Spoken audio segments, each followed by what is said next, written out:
আল্লাহর শানের অনুপযোগী বাক্যালাপের কারণে মানিকগঞ্জের এক বাউলকে গ্রেপ্তার করা হয়েছে। তাকে গ্রেপ্তার করে অনেকে প্রতিবাদ করছেন, এটাকে বাকস্বাধীনতা হস্তক্ষেপ হিসেবে দেখছেন তারা।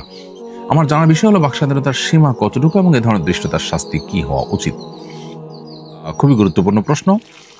বাকস্বাধীনতার সীমারেখা প্রত্যেকটা ক্ষেত্রেই কিন্তু আছে। যারা আল্লাহ তাআলা সম্পর্কে আজেবাজে উক্তি করার বিষয়টিকে বাকস্বাধীনতা হিসেবে দেখছেন এবং সে ব্যক্তি গ্রেপ্তারের প্রতিবাদ করছেন, আমি তাদের কাছে বিনয়ের সাথে প্রশ্ন রাখতে চাই, কেউ যদি বাংলাদেশের সংবিধান, বাংলাদেশ রাষ্ট্রের বিরুদ্ধে অবস্থান নেয়, কথা বলে, তাহলে তার সেই কথা বলাটাকে মত প্রকাশের স্বাধীনতা, বাকস্বাধীনতা হিসাবে তারা দেখবেন কি না? পৃথিবীর সকল স্বাধীনতারই একটা সীমানা থাকে। বাকস্বাধীনতা বলি বা ব্যক্তি স্বাধীনতা বলি, মত প্রকাশের স্বাধীনতা বলি, এর সবগুলোর কিন্তু একটা সীমা আছে। সীমাহীন বাকস্বাধীনতায় পৃথিবীর কোনো সমাজ, কোনো মানুষই কখনো পরিপূর্ণভাবে বিশ্বাস করে না।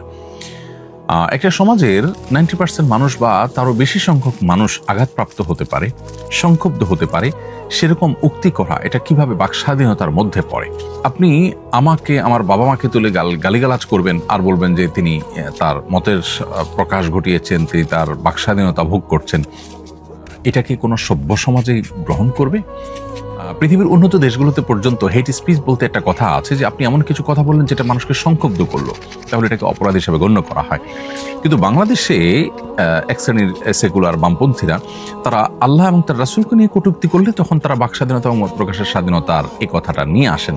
কিন্তু এই ছাড়া অন্য অনেক জায়গায় তাদেরকে আমরা এই বাকস্বাধীনতা এবং মত প্রকাশের স্বাধীনতার এই সবক দিতে দেখি না। এটা খুবই দুর্ভাগ্যজনক একটি বাস্তবতা এবং এ ধরনের কর্মকাণ্ড যারা করে তাদেরকে কঠোর শাস্তির আওতায় আনা উচিত এবং এটার জন্য প্রয়োজনীয় আইনের সংস্কারও করা দরকার। কারণ বাংলাদেশের মতো সাম্প্রদায়িক সম্প্রীতির একটি উজ্জ্বল উদাহরণ যে দেশে রয়েছে, সে দেশে শান্তিপূর্ণ পরিবেশকে বিঘ্ন করবার জন্য দেশি এবং বিদেশি বিভিন্ন চক্রান্ত এ ধরনের কর্মকাণ্ড পরিচালনা বিভিন্ন সময় করে থাকতে পারে। বিধায় সেই পথ যেন কেউ ব্যবহার করতে না পারে, সেটা যেন চিরতরে বন্ধ করা যায়, সেজন্য কঠোর ব্যবস্থা থাকা উচিত। এবং তথাকথিত মত প্রকাশের স্বাধীনতা বা বাকস্বাধীনতার নামে এ ধরনের বিষয়গুলোকে যারা প্রশ্রয় দিয়ে থাকেন তারা নিজের সঙ্গে প্রবঞ্চনা করছেন, প্রতারণা করছেন বলে আমরা মনে করি এবং দেশের মানুষকে তাদের ব্যাপারে সোচ্চার হতে হবে, সজাগ হতে হবে।